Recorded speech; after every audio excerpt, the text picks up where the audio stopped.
আসসালামু আলাইকুম। আজকে শুরু করবো হচ্ছে 3.2 এর যে প্রথম যে টপিকটা সেটা হচ্ছে দুটি বিন্দুর মধ্যবর্তী স্থানাঙ্ক। তারপর হচ্ছে রেখা বিভক্তকারী বিন্দুর স্থানাঙ্ক, এটা দুটো হতে পারে, সেটা হচ্ছে একটা হচ্ছে অন্তর্বিভক্ত হতে পারে আর একটা বহির্বিভক্ত হতে পারে। তারপর আমরা যে জিনিসটা শিখবো সেটা হচ্ছে ত্রিভুজের ভরকেন্দ্র। এরপরে কয়েকটা ম্যাথ এই চ্যাপ্টারের করবো, দেন অ্যাডমিশনে কি কি ম্যাথ আসে সেই ম্যাথগুলি আমরা একটু দেখে নেব।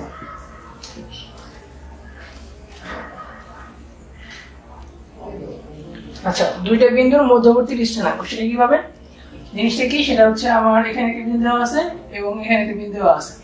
ধরে নিলাম যে এই বিন্দুটার স্থানাঙ্ক হচ্ছে x1 y1, এই বিন্দুটার স্থানাঙ্ক হচ্ছে x2 y2।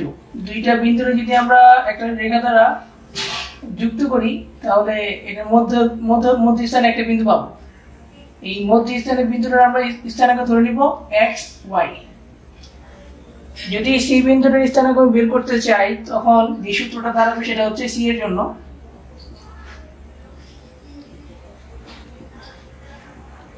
x হচ্ছে x1 plus x2 divide by 2 আর y এর জন্য হচ্ছে y1 plus y2 divide by 2। এটা হচ্ছে দুইটা বিন্দুর মধ্যবর্তী স্থানাঙ্কের সূত্র। তখন যে রেখাটা আমরা পাবো সেই রেখাটা বসাই দিলেই দুইটা সূত্র পাওয়া যাবে। যদি এরকম করতে চাই আমি, এখন এটার বদলে যদি একটা আমি মান দিয়ে দিই, সাপোজ এটা হচ্ছে এটা ধরা যাক হচ্ছে 6 4 বিন্দু আর এটা হচ্ছে 8 4 8 6 ধরলাম, এটা হচ্ছে 8 6 বিন্দু। মধ্যবর্তী স্থানাঙ্ক কত হয়, যে x এর y এর মান সেটা বের করব। কিভাবে বের করব, x এর মান হচ্ছে x1 এর জায়গায় হচ্ছে এই মানটা ধরলাম 6 প্লাস এইটার x, এইটার x কত, বিন্দুর x হচ্ছে 8 নিলাম, নিচে আছে 2, তাহলে 8 হচ্ছে 14, নিচে হচ্ছে 2, তাহলে হচ্ছে 7। আর এটার ক্ষেত্রে হবে এইটার যে y1 মানে 4 আর এটার যে y2 টা আছে, এই যে এটার y এর যে স্থানাঙ্ক b এর এটা কত আছে 6 আছে, সেটা নিলাম, 2 দ্বারা ভাগ করলাম, তাহলে কত পাবো 6 4 10 5। তাহলে c বিন্দুর স্থানাঙ্ক লিখতে পারবো c xy কত 7 5। আচ্ছা, এবার আসে হচ্ছে অন্তর্বিভক্ত বিন্দুর স্থানাঙ্ক। ব্যাপারটা আসলে কি দাঁড়ায়, সেটা হচ্ছে আমার কাছে একটা সরলরেখা আছে, এই সরলরেখার এটা হচ্ছে a বিন্দু আর এটা হচ্ছে b বিন্দু। a বিন্দুর স্থানাঙ্ক ধরলাম হচ্ছে x1 y1, এটার ক্ষেত্রে হচ্ছে x2 y2। আর ধরে নিলাম যে এ বি এর মাঝামাঝি যে কোনো অবস্থানে হতে পারে, এখানে হতে পারে, এখানে হতে পারে, যেগুলো কি হতে পারে। ধরে নিলাম এটা হচ্ছে সি বিন্দুটা, সি বিন্দু এক্স আর ওয়াই এর একটা স্থানাঙ্কের একটা বিন্দু। তো এটা কি করে, এটা হচ্ছে এ আর বি রেখাকে দুটো অংশে ভাগ করে, এ আর বি রেখাকে দুটো অংশে ভাগ করে, সেটা হচ্ছে এসি আর হচ্ছে সিবি এই অংশে ভাগ করে। ধরে নিলাম যে এসির যে অংশটা সেটা হচ্ছে m1 অংশ বা m1 অনুপাত, আর এই সিবি অংশ হচ্ছে m2 এতটুকু হচ্ছে আমার m1, এতটুকু অংশ হচ্ছে m1 অনুপাত m1 আর এটা হচ্ছে m2। যদি সহজ করে বলতে যাই তাহলে হচ্ছে সি বিন্দুটা এবি রেখাকে এইভাবে বলতে পারবো যে সি বিন্দুটি এবি রেখাকে m1:m2 অনুপাতে অন্তর্বিভক্ত করে। যখন এই সি বিন্দুর স্থানাঙ্কের মান বের করতে বলবে x এর y এর মান, তখন আমরা এই সিস্টেমটা ফলো করব। তাহলে x এর মান কিভাবে বের করতে পারবো, সরাসরি সূত্রের মাধ্যমে প্রয়োগ করে বের করতে পারি। সেটা হচ্ছে কি, প্রথমে দেখি m1, প্রথম হচ্ছে m1 তারপরে x2, ভালো করে খেয়াল করতে হবে যে প্রথমে m1 তারপরে x2 প্লাস m2 x1, একটু উল্টা টাইপের, নিচে হচ্ছে m1 প্লাস m2। এটা একটা হইতে পারে x এর মান নির্ণয় করার পদ্ধতি। আর y এর মান নির্ণয় করার পদ্ধতি হবে m1 y2 plus m2 y1, নিচে হচ্ছে m1 প্লাস m2। এটা হচ্ছে অন্তর্বিভক্ত বিন্দুর স্থানাঙ্ক বের করার একটা সিস্টেম ওয়ে। এখন অন্তর্বিভক্ত বিন্দুর স্থানাঙ্ক যে টপিকটা ছিল এই টপিকসের ভিতরেই অন্তর্বিভক্ত বিন্দুর স্থানাঙ্কের বের করার ক্ষেত্রে যখন আমাকে বলবে যে অনুপাত বের করার জন্য, তখন কিভাবে করবো সেটা হচ্ছে, এটাকে বলছিলাম সেটা হচ্ছে কি, এটা হচ্ছে এ বিন্দু, এটা হচ্ছে বি বিন্দু, এটা ধরে নিয়েছিলাম হচ্ছে সি বিন্দুটা m1:m2, মানে এতটুকু m1 ধরছিলাম, এতটুকু m2 ধরছিলাম, সেটা ছিল যখন স্থানাঙ্ক বের করবো, যখন x আর y এর মান বের করতে বলবো তখন হচ্ছে ওইভাবে ধরে নিতাম। কিন্তু যদি কিনা আমার এই m1 m2 না দেওয়া থাকে তখন কি করব, তখন বের করতে বলবো অ্যাকচুয়ালি যে কত অনুপাতে এই AC অংশ কতটুকু আর CB অংশ কতটুকু বের করতে বলবে আমাকে। আমি ধরে নিব যে C বিন্দুটি AB রেখাকে k:1, মানে এটা কে ধরবো আর এটা 1 ধরবো, এই ফুল এই AC কে ধরবো কে আর এই CB কে ধরবো 1। C বিন্দুটি AB রেখাকে k:1 অনুপাতে অন্তর্বিভক্ত করে। তো এটার ক্ষেত্রে যেটা হবে, x এর মান হবে এরকম, প্রথমে কে তারপরে কি, এটা তো আমি প্রথম ধরছিলাম যে x1, এটা হচ্ছে y1 আর এটা হচ্ছে x2 y2। তাহলে প্রথমে যদি কে এটা ধরে এটা সামনে ধরছি, পরের স্টেপে চলে যাব k x2 1 into x1 k plus 1, আর দ্বিতীয়টা ক্ষেত্রে হচ্ছে y k y2 plus 1 y1 নিচে হচ্ছে k plus 1। এখন এটা ধরার ক্ষেত্রে k plus 1 কেন ধরলাম আর ওই সময় কেন ধরছিলাম m1 plus m2। k plus 1 ধরলে ইজিলি এই জিনিসটা আমরা সলভ করতে পারবো, আমরা যখন ম্যাথ করব তখন ইজিলি বুঝাতে পারবো যে কেন k:1 ধরছিলাম। ওকে, আচ্ছা এখন ধরি, এখন হচ্ছে বহির্বিভক্ত।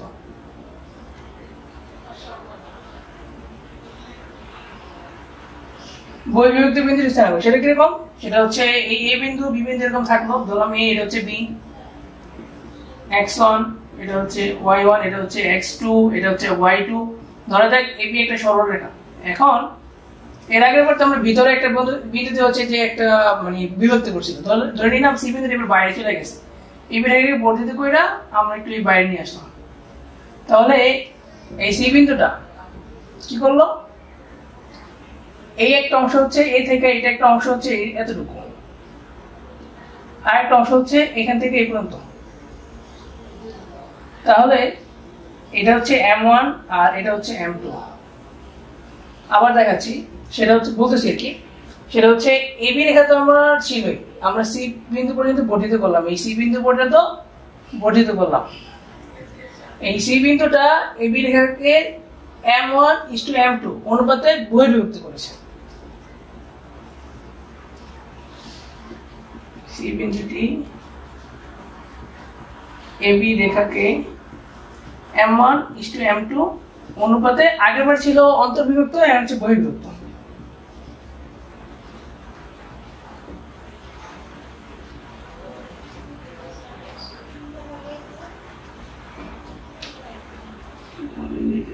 বিভক্ত করে।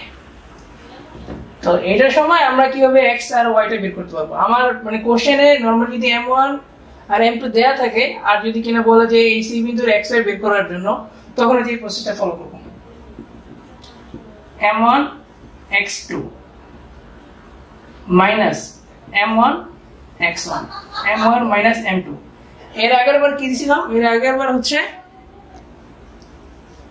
আচ্ছা আগের বার দিয়েছিলাম প্লাস, এবার হচ্ছে মাইনাস। অন্তর্বিভক্তির সময় হচ্ছে প্লাস থাকবে আর যখন বহির্বিভক্ত হবে তখন হচ্ছে মাইনাস। আর y এর ক্ষেত্রে সেম জিনিসই, m1 y2 minus m1 y2 দিয়েছিলাম, এবার হচ্ছে m2 y1 নিচে হচ্ছে m1 মাইনাস m2। এটাই।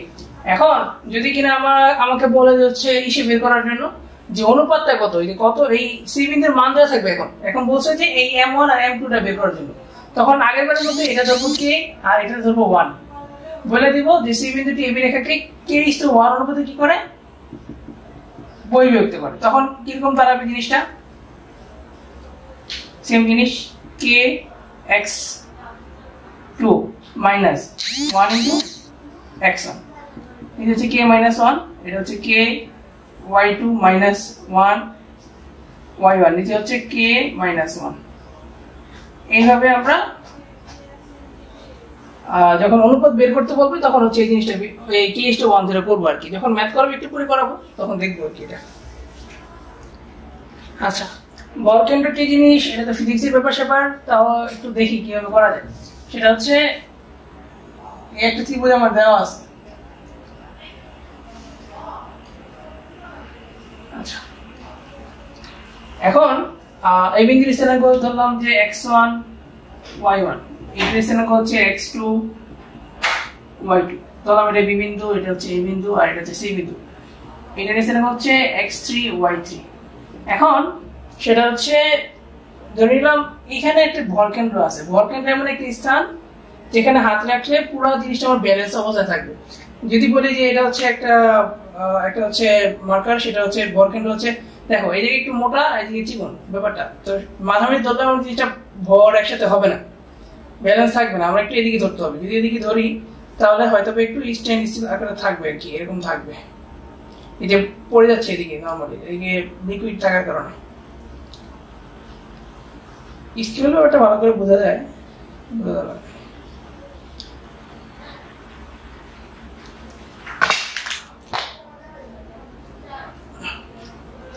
দেখি এখন এই যে বল কেন্দ্র যেমন বললাম যেটা, সেটা হচ্ছে কি যে এমন একটা বিন্দু ধরলাম, সেটা হচ্ছে পি বিন্দু, যার স্থানাঙ্ক হচ্ছে x আর y।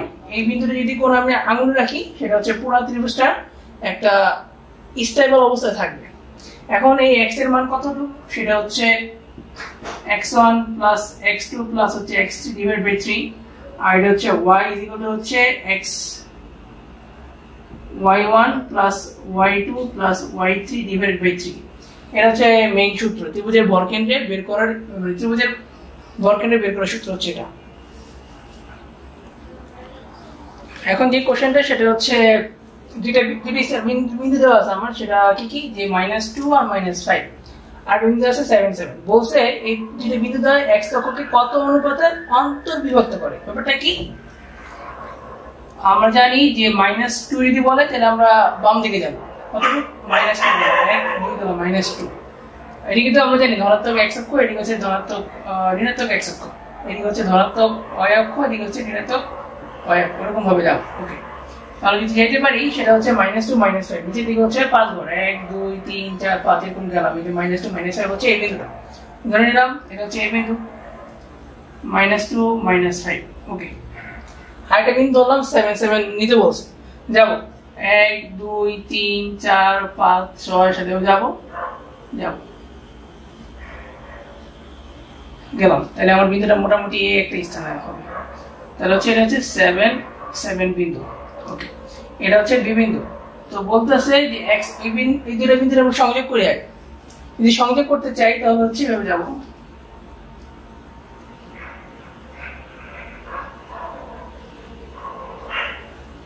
এই বিন্দুটা আমার সংযোগ হয়ে গেল। বলছে এই যে এই x অক্ষটা, এই আমার x অক্ষ, এই x অক্ষ দুটো অংশে ভাগ করছে না, ধরে নিলাম x অক্ষ যে ছেদ করছে, x অক্ষ আর হচ্ছে এই রেখাটা, সেটা হচ্ছে c বিন্দু। তো c বিন্দুটা এই পুরো রেখাটারে আমার এই দুটো অনুপাতে ac অংশ আর cb অংশে ভাগ করছে। ধরে নিলাম যে ac অংশ, এই যে এতটুকু অংশ আছে সেটা হচ্ছে আমার k, আর বাকি অংশটুকু হচ্ছে এতটুকু অংশ হচ্ছে 1। এটা আমি ধরে নিব, এটা হচ্ছে 1, এটা হচ্ছে k, এটা হচ্ছে 1। তাহলে বলতে পারবো যে AB রেখাকে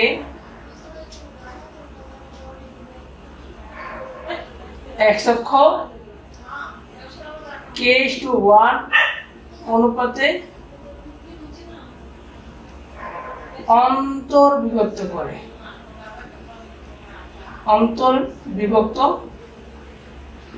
এটা লিখলাম। এখন x অক্ষে যদি c তো আমার দুটো জিনিসের মান আছে, সেটা হচ্ছে x আর y, স্থানাঙ্কের দুটো মান না, x আর y। এখন x এর ইকুয়াল টু কত লিখতে পারবো, সেটা হচ্ছে যদি এই হিসাব করি তাহলে প্রথমে হচ্ছে k x2 মানে হচ্ছে 7 প্লাস, তারপরে কি বলছে আমরা জানতাম যে 1 ইনটু কত x1 হিসেবে কত আছে -2 আছে, নিচে হচ্ছে k প্লাস 1, এটা একটা। আবার হতে পারে যে y equal two k y2 এর কত আছে 7 আছে, এই 7 নিচে প্লাস নিচে কত আছে 1, তারপর কত লিখবো -5 সেম আগের সূত্র ইউজ করা সেটা হচ্ছে m1 x1 plus m2 x2 যেহেতু এখানে অনুপাত বের করতে বলছে আমি এখানে k:1 হিসেবে ধরে নিয়েছি m1 এর মান হচ্ছে k আর m2 এর মান হচ্ছে 1 এখন দেখি নিচে হচ্ছে কত k প্লাস 1 এরকম এখন একটা জিনিস খেয়াল করার বিষয় আমরা এইটা ইউজ করব না এখন ইউজ করব এটা থেকে মান বের করব কি হবে x অক্ষে সব সময় যে এই যে x অক্ষে অলওয়েজ y 0 আর এই যে y অক্ষে সব সময় x 0 হয় এটা মাথায় রাখতে হবে যে কোনো সময় x অক্ষ সমান হচ্ছে y 0 আর x অক্ষ সমান x অক্ষ সমান হচ্ছে y 0 এবং y অক্ষ সমান হচ্ছে x 0 ওকে তাহলে আমরা লিখতে পারবো যে প্রশ্ন মতে বা যেহেতু x অক্ষকে ছেদ করে সেহেতু 0 ইকুয়াল টু হচ্ছে 7k -5 নিচে হচ্ছে k + 1 আমি যদি গুণ করি আর গুণ করি তাহলে 0 হয়ে যায় এটা কত থাকে 7k -5 বা লেখা যাবে হচ্ছে কত 7k = 5 বা k = হচ্ছে 5/7 নিচে মনে মনে আবার ট্যাগ কলেজই থাকে তো কি কি লেখা যায় যে k:1 = 5:7 তাহলে আমরা বলতে পারবো যে AB রেখাকে x অক্ষ বা C বিন্দু 5:7 অনুপাতে অন্তর্বিভক্ত করে আচ্ছা আরেকটা ম্যাথ দেখি সেটা হচ্ছে বোর্ডে আসছিল দুইটা বিন্দু দেওয়া আছে সেটা হচ্ছে A বিন্দু হচ্ছে 27 আর একটা বিন্দু দেওয়া আছে B দেওয়া আছে 61 তার ভরকেন্দ্র ত্রিভুজ যেহেতু ত্রিভুজের একটা ভরকেন্দ্র দেওয়া আছে 6 4 বলছে ত্রিভুজের দুইটা বিন্দু তো আমার দেওয়া আছে দুইটা শীর্ষবিন্দু দেওয়া আছে বলছে অপর শীর্ষবিন্দুর স্থানাঙ্ক বের করার জন্য তো আমরা দেখি কিভাবে বের করা যায় আমরা জানি ত্রিভুজের শীর্ষবিন্দু যদি ত্রিভুজের শীর্ষবিন্দুর x এর মান ইকুয়াল টু হচ্ছে ত্রিভুজের x1 + x2 + x3 / 3 এখানে কি কি লেখা দেব x1 ধরলাম 2 x2 ধরলাম 6 আর x3 ধরলাম এখানে x ধরছিলাম সেটা লিখলাম নিচে লিখব 3 তাহলে যদি গুণ করি তাহলে কত পাবো 3 6 18 ইকুয়াল টু হচ্ছে এখানে 8 + x বা লিখে দেবে কত x ইকুয়াল টু লিখে দেবে 10 এটা একটা আবার y এর স্থানাঙ্ক আমরা লিখলাম মনে আছে যে y ইকুয়াল লিখছিলাম যে y1 + y2 + y3 / 3 ওই হিসাবে এখানে y এর মান হচ্ছে ভরকেন্দ্রের মানটা তো ভরকেন্দ্রের y আমার কত আছে 4 আছে তাহলে 4 ইকুয়াল টু লিখে দেবে y1 কত আছে 7 এখানে কত আছে 1 এখানে তো y ধরছিলাম সেই হিসেবে 3 এই লেখাটা লেখা লাগবে না ডাইরেক্ট এই কথাটা লিখলেই হয়ে যাবে তারপর কত পাবো 3 4 12 এটা হচ্ছে 8 এটা হচ্ছে y তাহলে কত পাবো y ইকুয়াল হচ্ছে 4 তাহলে যেই অপর যে শীর্ষবিন্দু ছিল সেই শীর্ষবিন্দুটা কতটুকু 10 4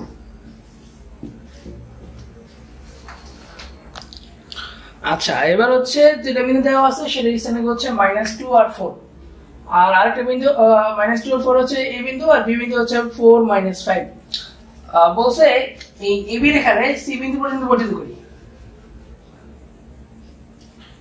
এটা ধরে নিলাম আমার স্থানাঙ্ক সেটা হচ্ছে ধরে নিতে পারি একটা ধরে নিলেই হবে -2 4 আর একটা কত আছে 4 5 সেটা হচ্ছে এই B বিন্দু এখন এই AB রেখাটাকে আমরা C বিন্দু পর্যন্ত বর্ধিত করছি এমন ভাবে বর্ধিত করছি যেন এই তিনটা BC এর মান একটা AB এর সমান হয় বলছে কি যে AB = 3BC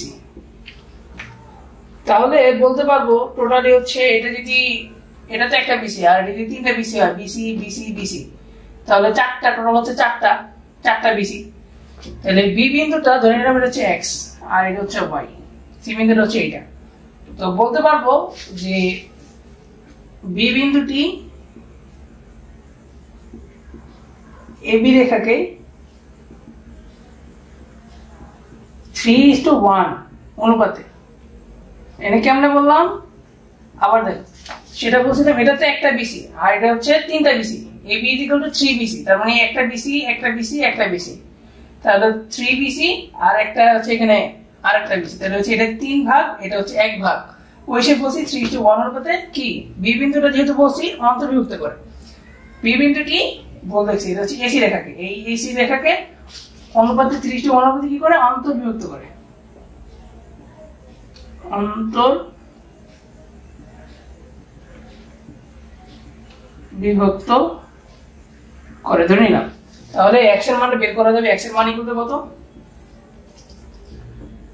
প্রথমে হচ্ছে m1 ধরলাম 3, তাহলে এটা হচ্ছে 3 ভাগ, এটা হচ্ছে 1 ভাগ, সেই হিসেবে এটা হচ্ছে m1 এর পরে x2 কত আছে এখানে, x2 হিসেবে এখানে আছে x, ওকে। আর এরপরে কি m2 আছে 1, এখানে x1 কত আছে -2। এই যেখানে x টা ছিল না, x টা কিসের x ছিল, সেটা হচ্ছে b বিন্দুর x, b বিন্দুর x এখানে কত আছে 4 আছে, লিখে দিবা 4। আর নিচে কত ছিল, নিচে ছিল হচ্ছে 3+1, এই 3+1 ছিল, কি হবে m1 + m2 হিসেবে 3+1, তাহলে 3+1 মানে 4, 4 4 16, আর এখানে আছে 3x - 2, তাহলে 16 + 2 মানে 18, এখানে আছে 3x, তাহলে কত থাকে x এর মান থাকে 6, এটা একটা। আবার যদি বলি সেটা হচ্ছে এই AB রেখাকে একই জিনিস AC রেখা 3:1 এর মধ্যে অন্তর্ভুক্ত করে, এখন হচ্ছে y এর মান বের করতে হবে। আমরা x হচ্ছে x এর মান বের করলাম, x এর মান বের করলাম, সেটা হচ্ছে 6, লিখে রাখি একটু এটা। আরেকটা কত ছিল, আরেকটা y ছিল, y এর ক্ষেত্রে কি করব, সেম জিনিস সূত্র লিখি প্রথমে, সেটা হচ্ছে m1 y2 প্লাস হচ্ছে m2 y1, নিচের ক্ষেত্রে m1 + m2, এগুলো লেখা লাগবে না, যে যখন ম্যাথ করবে এই লাইনটি স্কিপ করে পরের লাইনে লিখবা। y এর ক্ষেত্রে এখানে কত আসছে -5 ইকুয়াল টু হচ্ছে m1 টা হচ্ছে 3, y2 টা কত, y2 বলতে এখানে আছে y, আর m2 কত আছে 1, আর y1 কত আছে 4, নিচে হচ্ছে m1 + m2 3+1, তাহলে -5, তাহলে হচ্ছে 3+1 হচ্ছে 4, 4 5 20 -20 ইকুয়াল টু হচ্ছে 3y + 4 -24, এটা হচ্ছে 3y, তাহলে হচ্ছে y ইকুয়াল হচ্ছে -8, y এর মান কত আসলো -8 আসলো, তাহলে xy এর স্থানাঙ্ক কত হলো, c এর স্থানাঙ্ক হচ্ছে 6 - 8, ওকে। এখন এই অঙ্কটা কিন্তু আমরা বর্ধিত মানে অন্তর্ভুক্ত বহির্ভুক্ত হিসেবে করতে পারতাম, কেমনে, AB রেখাকে আর কি AB রেখাকে C বিন্দু বলতাম কি, AB রেখাকে C বিন্দু 4:1 এর মধ্যে বহির্ভুক্ত করে। এখন 4:1 এর মধ্যে কিভাবে হলো সেটা আমাদের কমেন্ট বক্সে জানাতে পারেন। আচ্ছা, এখন একটা ত্রিভুজের শীর্ষবিন্দু দেওয়া আছে স্থানাঙ্ক, সেটা হচ্ছে 81² 281 80² 282 83² 283, বলছে এই যে ত্রিভুজটা হবে, এই ত্রিভুজের ভরকেন্দ্র, এই যে ভরকেন্দ্র, এই ভরকেন্দ্র যদি আমার x অক্ষের উপর অবস্থিত হয়, যদি এরকম হয় x অক্ষের উপর অবস্থিত ভরকেন্দ্র হয়, P বিন্দুতে যদি ভরকেন্দ্র হচ্ছে x অক্ষের উপর অবস্থিত হয়, সেই ক্ষেত্রে প্রমাণ করতে বলছে আমার এটা দেখাইতে বলছে। এটা কিভাবে হবে, আমরা জানি x অক্ষের উপর যে কোনো জিনিসের x অক্ষের উপর y = 0, এটা আমরা জানি, অনেক আগে দেখাইছিলাম একটু আগে। সেটা হচ্ছে কিরকম, এটা ক্ষেত্রে আমরা লিখতে পারবো y এর মানগুলি এভাবে, যে 281 প্লাস y ইকুয়াল টু কত, y1 plus y2 plus y3, ওই জিনিসটাই 282 প্লাস হচ্ছে 283, নিচে হচ্ছে কি 3। এখন যেহেতু ভরকেন্দ্রের বসে আমার x অক্ষের উপর অবস্থিত, সেহেতু কি y ইকুয়াল হবে, মানে y ইকুয়াল টু 0 হবে। 281 প্লাস 282 প্লাস 283, 3 গুণ করে দেব, 0 আসবে আমার ডাইরেক্ট, তাহলে কত আসে 2a কম নিলে t1 plus t2 plus t3, আর এই 0 ভাগ 2a ভাগ দিলে কি থাকে আমার directly t1 plus t2 plus t3 equal to 0, এটি প্রমাণ করে দেব। এখন এটার আরেকটা কোশ্চেন আছে, সেটা হচ্ছে যদি কিনা y অক্ষের উপর অবস্থিত হতো, যদি y অক্ষের উপর অবস্থিত হয় তখন কি হবে, শর্তটা কিরকম হবে, এটা হচ্ছে এটার পরের একটা কোশ্চেন থাকে সাথে, সেটা কিরকম, সেটা হচ্ছে শর্তটা কিরকম হবে, এদের একটা শর্ত বের করলাম, t1 plus t2 plus t3, এটা কখন x অক্ষের অবস্থিত হলে, যদি কিনা আমার এই জিনিসটাই y অক্ষের অবস্থিত হয় ভরকেন্দ্রটা, তখন কি হবে, তখন x ইকুয়াল টু হচ্ছে x1 plus x2 plus x3 divided by 0। আচ্ছা, আমরা জানি যেহেতু y অক্ষের উপর হলে আমরা কি জানি x এর মান 0 0 লিখলাম। এখানে x1 ইকুয়াল কত আছে at1 square, at1 square plus হচ্ছে at2 square plus at3 square, নিচে হচ্ছে 3 আর বলেছি 3 into 0 0 স্বাভাবিক।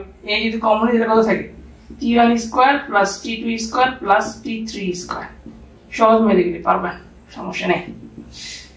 তাহলে এই যদি নিয়ে নেই 0 ভাগে মানে 0, সমস্যা নেই। t1 square plus t2 square plus t3 square, এটা হচ্ছে যখন কিনা আমরা বলকেন্দ্রটা y অক্ষের উপর অবস্থিত, যখন কিনা x অক্ষের উপর অবস্থিত ছিল তখন এর আগে যে ম্যাথটা করাইছি ওইটা প্রমাণ হবে আর কি।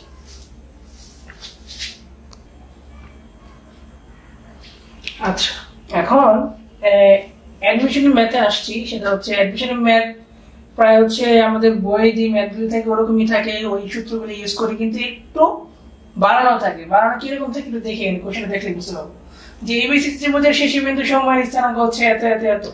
ওকে, আমার বলেছে জি হচ্ছে বলকেন্দ্র, জি এর বলকেন্দ্র কিরকম আমরা বের করতে ইজিলি পারবো, একটাকে দেখে আসছি। বলছে জিবিসি ত্রিভুজের জিডি মধ্যে নির্ণয় করার ক্ষেত্রে। ওকে, এই ম্যাথটা আমাদের আসছিল রুয়েটের 4-5-এ, রুয়েট আসছে 4-5 সালে আসছিল, রুয়েট 4-5 সেশনের একটা ম্যাথ এটা। ওকে, এখন এই বলছে জি যদি বর্গকেন্দ্র হয় জিবিসি ত্রিভুজের জিডি মধ্যে নির্ণয় করার ক্ষেত্রে আমরা ধরে নিলাম যে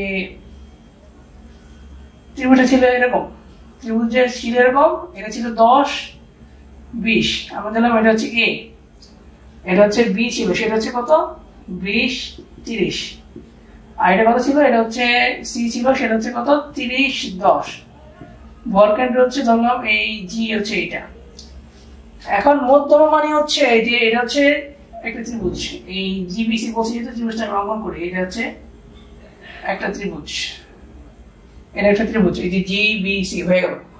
বলছে জিডি মধ্যমা নির্ণয় করার ক্ষেত্রে, তার মানে অবশ্যই বি বিন্দু, এই জিবিসি ত্রিভুজ বলছে প্রথমে, আর বলছে জিডি, তার মানে বিসি এর মধ্যবিন্দু হচ্ছে আমার ডি। বলছে এই জিডি মধ্যমার দৈর্ঘ্য, এটা দৈর্ঘ্য নির্ণয় করার ক্ষেত্রে এখানে কয়টা কাজ করা লাগবে, সেটা হচ্ছে জি বিন্দুর আগে আমার স্থানাঙ্ক বের করতে হবে। জি বিন্দুর স্থানাঙ্ক বের করা খুবই সোজা, কেমনে?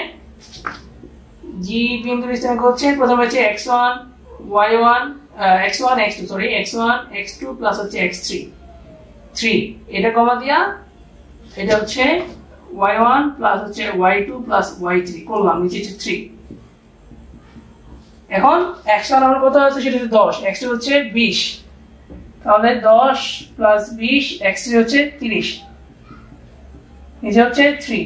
আবার এখানে কত, এখানে হচ্ছে তোমার y1 y2 প্লাস y3, এখানে হচ্ছে 20, পরেরটা হচ্ছে 30, পরেরটা 10 ভাগ 3, তাহলে কি পাবো আমরা 10-20 মানে হচ্ছে 30, 30 এর 30 যোগ করলে হচ্ছে 60, 60 ভাগ 3 হচ্ছে 20, এই হচ্ছে 20 পাইলাম। ওকে, এর ক্ষেত্রে দেখি 20 আর 30 হচ্ছে 50, 50 আর 10 হচ্ছে 60, 60 ভাগ 3 হচ্ছে আবার হচ্ছে নরমালি দিতে হয় 20, তাহলে 20 হচ্ছে আমাদের স্থানাঙ্ক। 20 হচ্ছে এই ত্রিভুজের বর্গকেন্দ্রের স্থানাঙ্ক হচ্ছে 20, তাহলে 20 পাওয়া গেলাম। এগুলো একটু মুছে ফেলা, এগুলি কিন্তু নিচে জায়গা নেই, তাহলে 20 আমার এটা হইলো, এই হচ্ছে 20।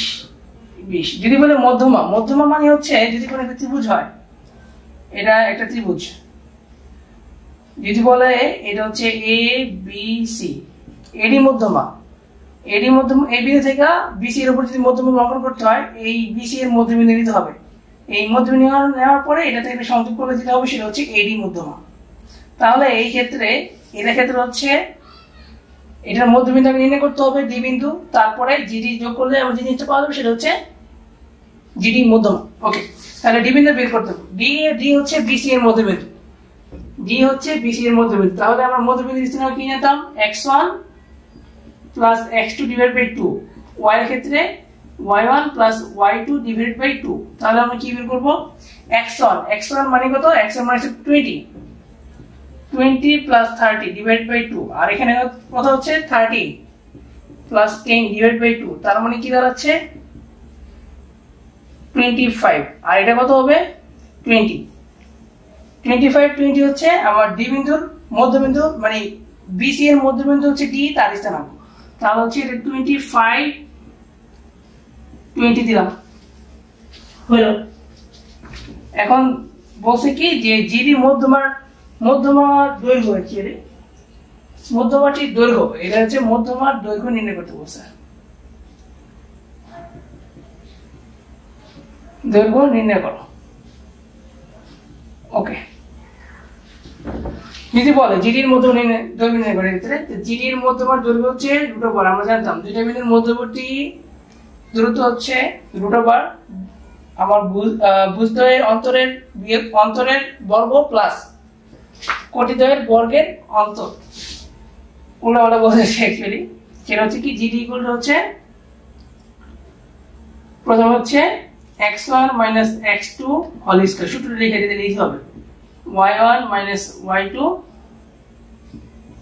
স্কয়ার। অ্যাকচুয়ালি কি x1 মানে হচ্ছে 20 minus x2 25 whole square plus y1 মানে 20, আবার এটা 20 ঠিক আছে, 20 ওকে। 20 মাইনাস হচ্ছে 20, তাহলে কত থাকতেছে আমার, এটা হচ্ছে -5 মানে হচ্ছে 25, আর এটা দাঁড়াচ্ছে 0, তাহলে কি দাঁড়াচ্ছে 5, তাহলে মধ্যমার দৈর্ঘ্য হচ্ছে 5। আচ্ছা, এটা আরেকটা ম্যাথ, সেটা ছিল একটু অন্যরকম ম্যাথ, এই সূত্রগুলো দেখাইছি ওরকম না, আর একটু দেখালে বুঝতে পারবা। সেটা হচ্ছে y অক্ষের সাপেক্ষে বলছে -3 -2 এর প্রতিবিম্বের স্থানাঙ্ক কত। নরমালি প্রতিবিম্ব বলতে বোঝায় কি আয়না, আয়নাতে আমরা কিরকম দেখি, আয়নাতে নরমালি আমাদের ফেস আমরা দেখতে পারি না, ফেজের একটু অন্যরকম আমরা দেখি আর কি, ইমেজ যেটা বলে ওইটা দেখি, ওইটা কিরকম, সেটা হচ্ছে এটা একটা দর্পণ ধরলাম, -3 -2টা আসলে কোথায় আছে, সেটা হচ্ছে -3 বলতে বুঝবো যে x অক্ষের বাম দিকে 1 2 3, -2 বলতে বুঝবো নিচের দিকে, তাহলে এই বিন্দুটা হচ্ছে -3 -2। তাহলে আয়নাতে আমরা নরমালি আয়নাতে ধরো এটা হচ্ছে আয়না, এটা যদি আয়না হয় আমরা আয়নার দিকে যদি দাঁড়াই নরমালি কি হয়, পিঠের দিকে দাঁড়াই আমরা ওদিকে জিনিসটা দেখা যায়, তাহলে এই বিন্দু ঠিক এই পাশে আমার বিন্দুটা দেখা দেবে, রাইট। মানে আয়নাতে থেকে যত দূরে আমরা আসতে থাকি আমাদের ইমেজটাও আয়নাতে তত দূরে চলে যায়, ওই হিসাবে এটা যদি এদিকে থাকে আমার ইমেজটা দাঁড়াবে কোথায়, এদিকে। তাহলে দেখি এই বিন্দুটা কোথায় আসে, সেটা হচ্ছে একই দূরত্ব কিন্তু সেম হবে, তাহলে 1 2 এর নরমালি এটা 3 দিক 1 2 3 হয়েছিল, এটা আমার 1 2 3 হবে, 1 2 3 হলো, এটা 3, আর -2 যেহেতু নিচের দিকে আসে সেটা -2 হবে। তাহলে এটা একটা নৈমিত্তিক কোশ্চেন ছিল যে -3 -2 এর প্রতিবিম্বের স্থানাঙ্ক কত হবে, হবে কত 3 -2।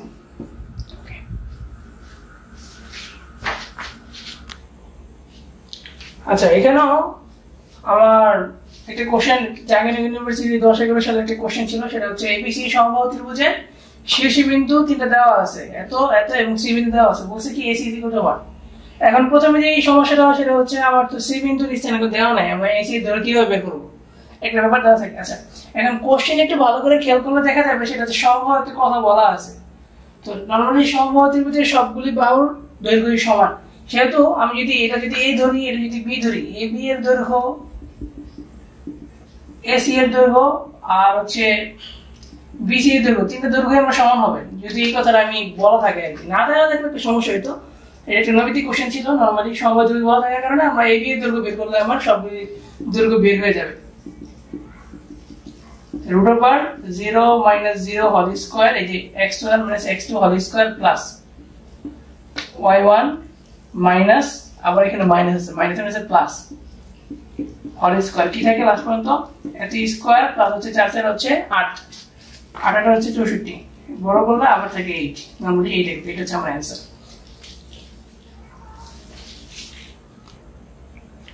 আচ্ছা, এখন যে ম্যাথটা সেটা হচ্ছে ঢাকা বিশ্ববিদ্যালয়ে 10-11 আর হচ্ছে জাহাঙ্গীরনগর ইউনিভার্সিটিতে 14-15 সালে আসছিল।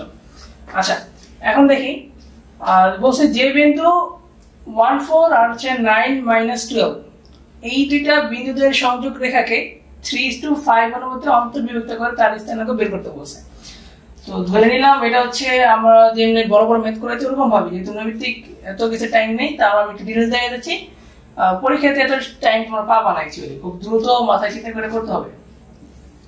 এটা 1/4 ধরে নিলাম, এটা হচ্ছে 9 - 12 ধরলাম। এই বিন্দুটা 3:5 অনুপাতে বলছে, তো এটা ধরলাম 3 আর এটা 5 এতটুকু। তাহলে m1 এর মান ধরবো হচ্ছে 3 আর m2 এর মান ধরবো হচ্ছে 5। এটা হচ্ছে c বিন্দু ধরলাম, এটা হচ্ছে x, এটা হচ্ছে y। এই বিন্দু ছিল, b বিন্দু ছিল, তাহলে ab রেখাংশকে c বিন্দু m1 মানে 3 আর m2 হচ্ছে 5 এত অনুপাতে বিভক্ত করে। তাহলে x এর স্থানে করে কিভাবে লিখবো, সেটা হচ্ছে m1 লিখলাম, m1 x2 9 প্লাস m2 এই যে 5 লিখলাম। তারপর কি লিখবো, x1 কত আছে, এখানে 1 আছে, m1 প্লাস m2 3 প্লাস 5, যেটা কত হচ্ছে 3 9 27 প্লাস এখানে হচ্ছে 5 মানে 3/5 হচ্ছে 8, এটা হচ্ছে 32, এটা হচ্ছে 8, তাহলে 4টা 32, এটা হচ্ছে 4। y এর ক্ষেত্রে কত লিখবো, m1 আর আগের মতো m1 y2 কত আছে আমার -12 লিখলাম, প্লাস m2 y1 কত আছে 4, নিচে আছে কত 3 প্লাস 5, এখানে কত আছে 3 × 36 -36, 4 5 হচ্ছে 20, নিচে হচ্ছে 8। যদি আর ডিটেইলসে যাই তাহলে কত থাকে 34 থেকে 20 বাদ দিলে থাকে 16 -16, যে হচ্ছে 8, তাহলে হচ্ছে 8 × 16 -2। তাহলে যেই বিন্দুটা এই যে এই বিন্দু বলছে না, এই যে বিন্দুটার সাথে সেটা কত হচ্ছে 4 - 2। মোটামুটি এগুলি ছিল আমাদের হচ্ছে এই চ্যাপ্টার থেকে আসা হচ্ছে ম্যাথ। বেশিরভাগই এই অন্তর্বিভক্ত বহির্বিভক্ত থাকবে। দূরত্ব বা ত্রিভুজের যে ইয়া ছিল, এটা কি বলে, বলখণ্ড ছিল, ওইটার জন্য কিছু প্রবলেম আমাদের এখানে এডমিশন আসতে পারে। তো সামনে হচ্ছে আমরা সঞ্চার পথ এবং সরলরেখার সমীকরণ এই দুটো নিয়ে আলোচনা বেশিরভাগ করবো 3.3, 3.5, 3.4 এই চ্যাপ্টারগুলোতে।